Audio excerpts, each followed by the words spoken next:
brought to you by Silver Pumps. Top quality और consistent performance के लिए सिर्फ सिल्वर पंप नाम याद रखना। नमस्कार, आप देख रहे हैं हरियाणा तक। नरेंद्र मोदी की सरकार को कह सकते हैं कि मोदी के जो शासन है वो 11 साल पूरा और बीजेपी इसको पूरे उत्सव के रूप में ले रही है। हमारे साथ हरियाणा के कैबिनेट मंत्री कृष्ण पवार जी साहब, जिस तरह से जो 11 साल पूरे हुए हैं मोदी जी के शासन के, उसको किस तरह देखते हैं? देश के प्रधानमंत्री नरेंद्र मोदी केंद्र में 11 साल पूरे हो चुके हैं। हरियाणा प्रदेश में भारतीय जनता पार्टी के 11 साल का कार्यकाल पूरा हो चुका है। इसमें केंद्र में और प्रदेश में भारतीय जनता पार्टी ने विशेष तौर से नरेंद्र मोदी जी ने देश को आर्थिक दृष्टि से, सामाजिक दृष्टि से, सुरक्षा दृष्टि से देश को आगे बढ़ाने का और पहचान बढ़ाने का काम किया है। क्योंकि जब 2014 में प्रधानमंत्री नरेंद्र मोदी ने जब देश की बागडोर संभाली तो देश के हालात इतने अच्छे नहीं थे। अब किसी वर्ग की बात ले लें, विशेष तौर से हम गरीब वर्ग की बात करते हैं। देश में जो गरीब व्यक्ति था उनके लिए घरों में पीने के लिए पानी की बड़ी समस्या थी। आज देश में करोड़ों घरों में नल से जल भिजवाने का काम किया। हमारी माताएं बहनें लक्कड़ जंगलों से, खेतों से लक्कड़ काट कर लेकर आती थी, उनको एलपीजी गैस कनेक्शन देने का काम किया। और प्रधानमंत्री आवास योजना के तहत, डॉक्टर भीमराव अंबेडकर आवास योजना के तहत और नायब सैनिक मुख्यमंत्री आवास योजना के तहत पूरे प्रदेश के अंदर करोड़ों लोगों को आज पक्के घर देने का काम किया है। इस प्रकार से किसान भाई हैं, उनको सम्मान निधि दे करके 6,000 रुपये एक साल में उनको देने का काम किया। इसी प्रकार से प्रदेश में नायब सैनिक ने 24 फसलों पर एमएसपी देकर किसानों को का जो दिक्कत आती थी उसको पूरा करने का काम किया। और खरीफ की फसल में जो किसान से बीमारी के कारण या कोई सूखे के कारण जो फसल नहीं बेच पाया, उनको 2,000 रुपये प्रति एकड़ के हिसाब से उनको मुआवजा देने का काम किया। जिस प्रकार से हम धान लगाते हैं उसमें पानी की ज़्यादा यूटिलाइज होती है। यदि कोई किसान धान की फसल को छोड़ करके एक्सचेंज कोई करेगा तो उसमें 7,000 रुपये प्रति एकड़ के हिसाब से किसान भाइयों को दिया जाएगा। इसी प्रकार से हमारे जो टावर हैं, जो बड़े टावर हैं 220 केवी के हैं, 400 केवी के जो बड़े टावर जो खेतों के अंदर लगते हैं, तो उसमें माननीय मनोहर लाल केंद्रीय मंत्री हैं। तो पूरे देश के अंदर माननीय मनोहर लाल जी ने हरियाणा प्रदेश में मुख्यमंत्री ने अनाउंस किया था कि जो इसका डाया जो उसके नीचे का जो टावर का, उसमें 200% मार्केट रेट पर किसान को मुआवजा देंगे। और जिस खेत के अंदर से तार जा रही हैं, कंडक्टर जा रहे हैं, उसका 30% देने का काम करेंगे। तो ऐसे काम आज नरेंद्र मोदी और माननीय नायब सैनिक सरकार कर रही है।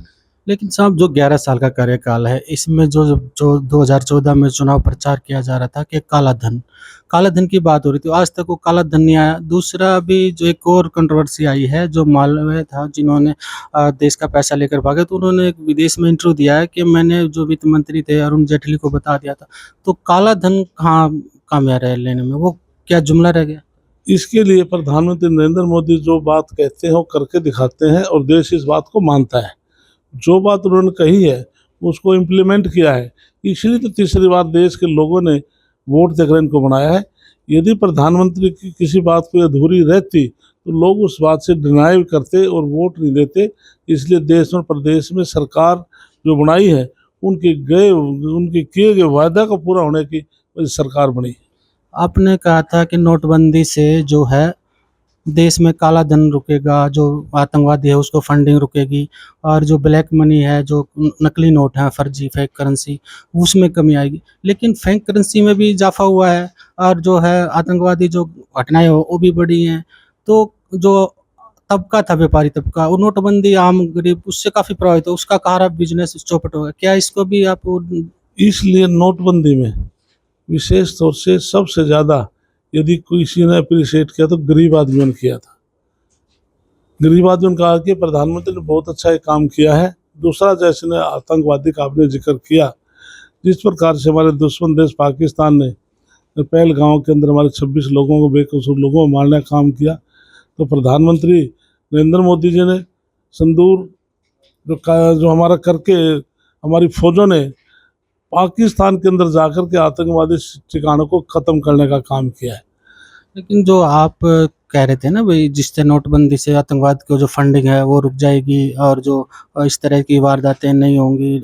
जो आम जो गरीब था उसको तो ठीक है, पैसा नहीं था, लेकिन जो अमीर थे वो तो लाइन में नहीं लगे थे, तो उससे क्या प्रभावित हुआ इस क्या? इसलिए नोटबंदी का और आतंकवादी घटनाओं का मैं कहता हूँ ये अलग चीज़ है, क्योंकि आतंकवाद को रोकने के लिए जो देश है या प्रधानमंत्री नरेंद्र मोदी, अमित शाह, उनकी स्ट्रेटजी अलग है, नोटबंदी की चीज़ अलग है।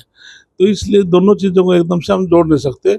हम कहते हैं कि प्रधानमंत्री, कई लोग कहते हैं विपक्ष के लोग, सीज फायर क्यों एक्सेप्ट किया, तो इसलिए प्रधानमंत्री ने जो बयान दिया था उसको ध्यान से आपने सुना। उन्होंने कहा था ये समय इस टाइम युद्ध करने का नहीं है, ये समय आतंकवादी को समाप्त करने का है और ये समय देश को आगे बढ़ाने का है। जिस प्रकार से आर्थिक दृष्टि से आज देश चौथे स्थान पर है, तीसरे स्थान पर जाने का हमारा लक्ष्य है, प्रधानमंत्री का ये मोटो था। मैंने 11 साल के कार्यकाल की बात करें, उसमें महंगाई ज़्यादा चरम पर बढ़ी। साथ में जिस तरह से बेरोजगारी की बात करें, रोजगार 2 करोड़ देने की बात थी, वो वादा था वो पूरा नहीं हुआ। तीसरा ये था कि जिस तरह से जीडीपी थी वो लगातार गिरती चली गई, वो नहीं उठी। अगर हम जीडीपी की बात करें तो 196 देशों में जो आज की स्थिति है इंडिया की, वो 127वें नंबर पे है। अगर हम उसकी बात करें, इसमें जो कह सकते हैं कि जिसकी देश में आर्थिक रूप से जो है वो नहीं उभर पा रहा है, जो कूटनीति थी वो अलग थलग पड़ गई है। इसलिए हमारी कूटनीति अलग थलग नहीं पड़ी है। इसके लिए जिस प्रकार से आप कह रहे हैं कि कोई भी देश जब इंडिपेंडेंट सेल्फ होगा तो उसमें बाकायदा उसमें खर्चे भी बढ़ेंगे। तो इसलिए जिस प्रकार से हमारा, आप डिफेंस की बात ले लें, पहले हम हथियार इंपोर्ट करते थे ना, आज हम एक्सपोर्ट कर रहे हैं। तो कितने कैसी चीज़ें हैं जो हिंदुस्तान दूसरे देशों पर आधारित रहता था, आज सेल्फ हम अपने इंडिपेंडेंट, आज हम खुद मैन्युफैक्चरिंग करके आज एक्सपोर्ट कर रहे हैं। इसलिए जो आर्थिक दृष्टि से जब भी तो हम चौथे स्थान पे आए हैं, आर्थिक अभी तो दृष्टि हमारी पांचवें ठीक है, चौथे स्थान पे आ चुके हैं, सर्वे की रिपोर्ट आ चुकी है। आर्थिक जो नीति आयोग है उसने क्या किया, गलती हो गई थी, जो आटा डाक नहीं, इसलिए बिल्कुल चौथे स्थान पर, तीसरे स्थान पाएंगे। तो लेकिन जिस तरह से आप सेना की बात कर रहे हैं, सेना का जो है वो खुद वायुसेना अध्यक्ष ये कह रहे हैं, जो सरकार जो वादा करती है वो पूरा नहीं होता। चाइना का हिंदुस्तान का आपस में कौन सा ऐसा कोई वायदे की कोई बात थी? बाकायदा चाइना ने सदा हमारा विरोध किया है और डटकर हमने चाइना का सदा विरोध किया है।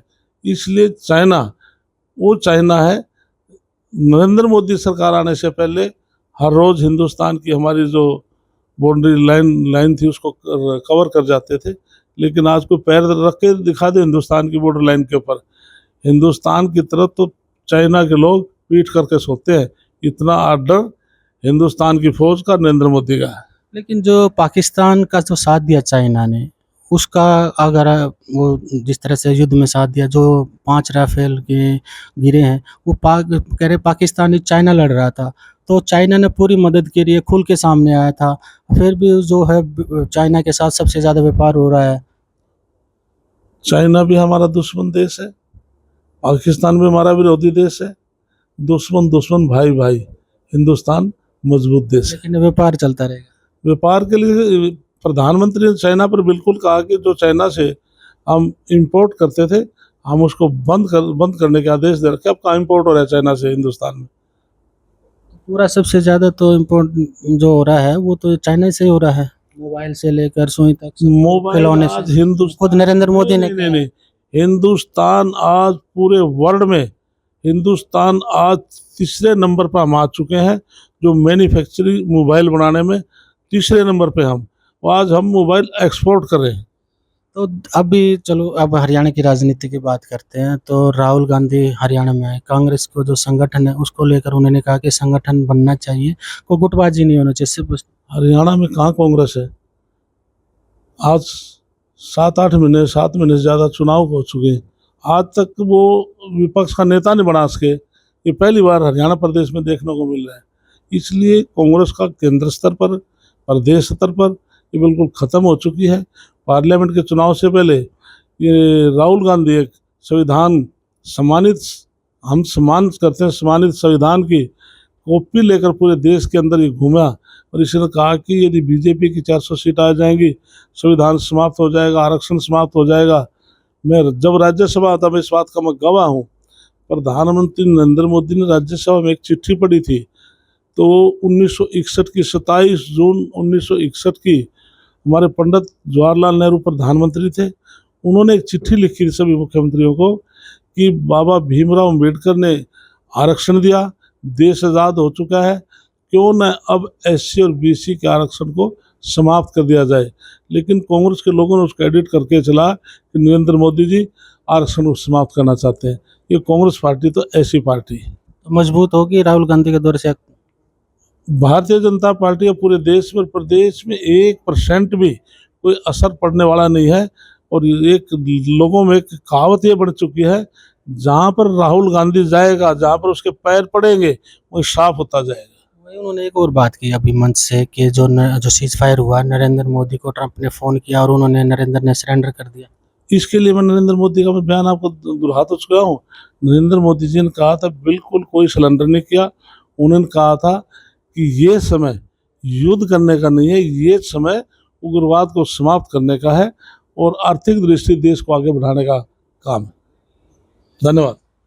ये थे कृष्ण पवार जी, जिनका कहना था कि जिस तरह से जो 11 साल नरेंद्र मोदी कार्यकाल को एक स्वर्णिम काल है, और साथ में उन्होंने कहा कि जिस तरह से कांग्रेस पार्टी को लेकर भी उन्होंने निशाना साधा है कि जिस तरह से कांग्रेस पार्टी के जो राहुल गांधी हैं, उन्होंने जो हरियाणा में दौरा किया है, उससे जो हरियाणा में कोई असर होने वाला नहीं है।